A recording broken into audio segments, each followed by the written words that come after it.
Salam sigap dan shalom. Renungan kita pada hari ini, Minggu 23 Januari 2022, berjudul Kita Harus Menghormati dan Melayani Allah. Ayat intinya terdapat di dalam Ulangan 10 ayat 20. Engkau harus takut akan Tuhan Allahmu. Kepadanya haruslah engkau beribadah dan berpaut, dan demi namanya haruslah engkau bersumpah. Pena Inspirasi menuliskan yang dimaksud dengan judul renungan kita pagi ini, kita harus menghormati dan melayani Allah sebagai petunjuk bagi kita sekarang untuk mendekatkan diri kepada Allah adalah sebagai berikut. Pertama, alasan dan tujuan kita harus menghormati dan melayani Allah dari sejak kecil agar bibit misionaris tertanam dan bertumbuh menjadi sempurna buat dipersembahkan bagi Allah. Orang tua harus mengajarkan kepada anak-anaknya nilai waktu dan penggunaannya yang tepat. Ajarkanlah kepada mereka agar melakukan sesuatu yang akan menghormati Allah dan memberkati umat manusia, dan ini adalah sesuatu yang perlu dikejar. Sekalipun pada tahun-tahun dini mereka, namun mereka dapat menjadi misionaris bagi Allah. Kedua, alasan dan tujuan kita harus menghormati dan melayani Allah agar kita menjadi sarana Allah dan bagian dari agama sejati.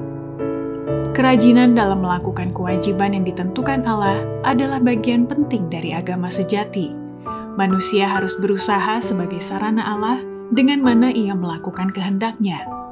Tindakan tegas dan terarah pada waktu yang tepat akan memperoleh kemenangan yang gemilang, sementara penundaan dan pengabaian akan mengakibatkan kegagalan dan tidak menghormati Allah. Ketiga, alasan dan tujuan kita harus menghormati dan melayani Allah agar lampu jiwa kita tetap menyala dan minyak kemurahan bisa dipergunakan sekalipun berada dalam lingkungan kemerosotan rohani manusia duniawi di saat menjelang hari Tuhan. Kehidupan kita tidaklah seluruhnya penuh kesibukan, kampanye, dan perencanaan tentang perkara-perkara dunia ini yang akan mengabaikan kesetiaan pribadi dan pelayanan yang dikehendaki Allah. Sementara kita tidak boleh lamban dalam bisnis, demikian juga semangat kita harus berapi-api melayani Tuhan.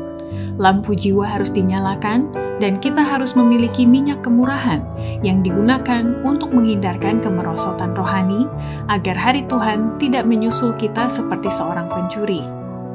Keempat, alasan dan tujuan kita harus menghormati dan melayani Allah agar hati dan pikiran kita masih tetap terikat dengan isi perjanjian kasih anugerah-Nya. Umat Allah dibedakan sebagai satu bangsa yang melayaninya sepenuhnya, dengan segenap hati tanpa mengambil kehormatan untuk diri sendiri dan mengingat bahwa dengan perjanjian yang paling hikmat, mereka telah mengikat diri untuk melayani Tuhan dan hanya Dia. Kelima, alasan dan tujuan kita harus menghormati dan melayani Allah agar kita senantiasa bertumbuh dalam kehidupan ilahi di dalam diri kita sehari-hari. Keberhasilan dalam memajukan hidup ilahi itu tergantung kepada pemanfaatan talenta yang dipinjamkan kepada kita. Upah mereka pada masa depan akan menjadi seimbang dengan integritas dan kesungguh-sungguhan sewaktu melayani Tuhan-Nya. Demikianlah renungan kita pada hari ini, kiranya Tuhan memberkati kita semua.